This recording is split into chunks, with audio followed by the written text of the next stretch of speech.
The elephant in the room, what a lot of Western climate diplomats tell me is that leaders like yourself also carry a responsibility. Why are vulnerable countries still so debt-stricken? Why is there still corruption? What is your response to that? You really want me to answer you? I do. Okay. Why is it that every time we talk about countries from the south, the first allegation is corruption? Hello everyone, I hope you're all doing fine. Now there is this video about Motley, the Prime Minister of Barbados, who shuts a Western media journalist who asks and blames the Caribbean leaders, including Jamaica, about the corruption and failed leadership. Now she comes out to defend the Caribbean, including Jamaica, and says that it has always been about the Western countries, and it is now time we start addressing the problems facing our own people and not focusing on those things that the Western media thinks about us. So let's watch this video, then have a quick discussion about it at the end of it. Thank you. The elephant in the room, what a lot of Western climate diplomats tell me is that leaders like yourself also carry a responsibility. Why are vulnerable countries still so debt-stricken? Why is there still corruption? What is your response to that? You really want me to answer you? I do. Okay. Why is it that every time we talk about countries from the south, the first allegation is corruption? Last time I checked, in the USA and the UK and Europe, they're riddled with corruption, but nobody says that they're not capable of achieving their objectives because of corruption. Why is it that we're not talking about the fact that these countries became independent, having allowed those countries that colonized them to extract significant portions of their wealth, such that we had no proper housing, no proper education, no proper healthcare systems, no proper legal systems, no proper across the whole street, and certainly nothing to do with building social capital like community development and cultural enterprises. And what has happened is therefore that we have spent the time since independence trying to give our people what the global north has taken for granted and has supported by the extrication of centuries of wealth to give their people out of our blood, sweat and tears. Now when our blood, sweat and tears finances the Industrial Revolution, and the Industrial Revolution then causes the climate crisis, and then I have to pay for the consequences of the climate crisis because of the Industrial Revolution financed by our blood, sweat and tears, then I think they have no moral authority to tell me anything about the financing of the climate or about why we don't have enough. Is it anger over this that fuels your energy? Anger? Absolutely not. Unfairness, lack of justice. They're not angry. I'm just disappointed that humankind still wants to believe that there's one world for a set of people and another world for another set. Now, we all know that Motley, the Prime Minister of Barbados, has always stood for the people, the ultimate defender of the people. Now, in this case, there is this interview that she does with this journalist, and we all know the notion that they have all painted about the black people or the Caribbean and Africa. Now, it has always been about corruption, dictatorship, misuse of resources. Now, human rights and all that. That's all they preach to us.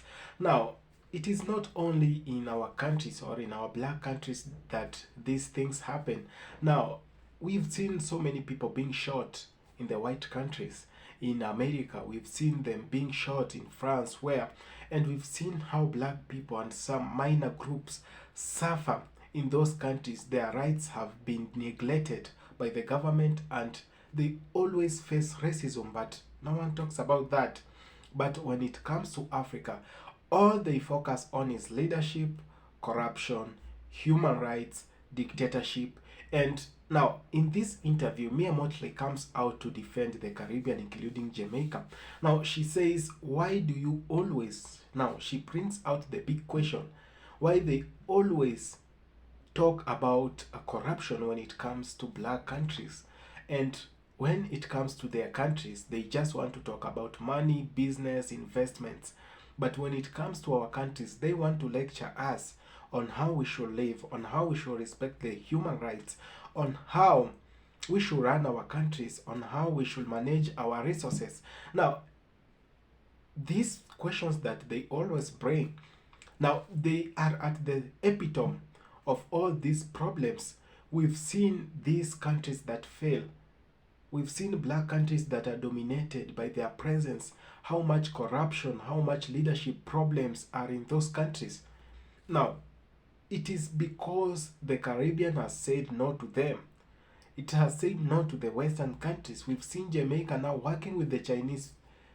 They are now preferring to work with China and Russia rather than working with the US. Now, in this case, they are always not placed, and they'll always try to intimidate our leaders.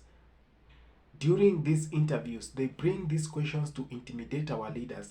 They bring these questions to frustrate our people, to frustrate our leaders, so that they may see themselves as inferior, lower their self-esteems, so that they dominate the whole interview, or they dominate the whole conversation. Then they'll go around posting and reposting on every channel they have, so that we see ourselves as failures. Now, I'm very pleased with this this Prime Minister of Barbados. We know she has always stood on the ground to say what's best for her people, what's best for the Caribbeans. And how I wish everyone in the Caribbean, every leader will emulate and do the same things, will copy whatever good she does for her people. She's the only outspoken, intelligent mind of the Caribbean we have. How others have gone to the ground, they talk nothing, they are just frustrated while silent. But she always comes out on the big stages, on the world stages, to say, no, this is not how we are going to run. Do not fault Jamaica, do not fault Cuba, do not fault these Caribbean countries, because we got independence way later after you had your independence for so many years, for decades. Our independence came later after so many oppressions were done to us. As we were taken as slaves, no one talked by then. The world could only watch, not talk. Those people, some of these people that are now intimidating, frustrating our leaders because of choosing other partners for their countries, were the same people who oppressed us, were the same people who enslaved the black people. These Caribbean countries went through a lot.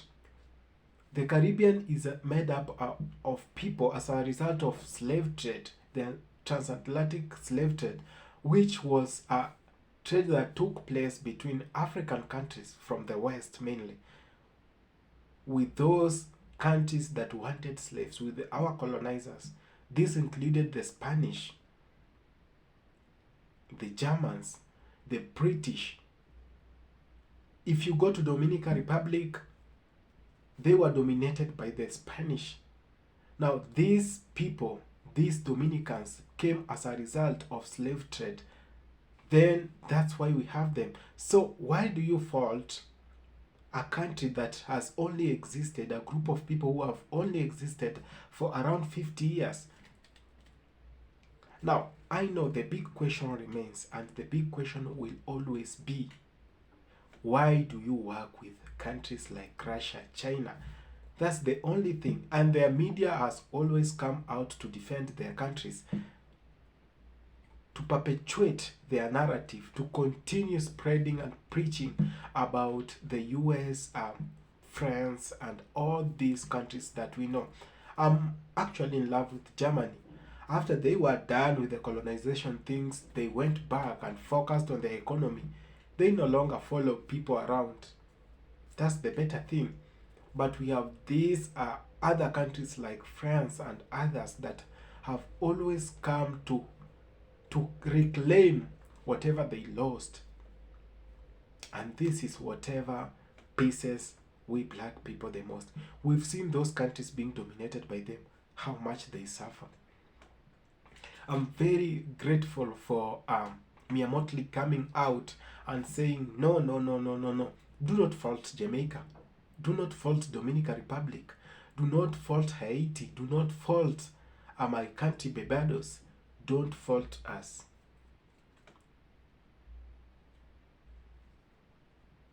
This is the type of leaders we want in our countries. A leader like her. Leaders who come out and say no to oppression and say no to those people who think they own us. No one owns us. We own ourselves. We do everything for ourselves. And it is high time we black people realize that it is all not about them. It is about us.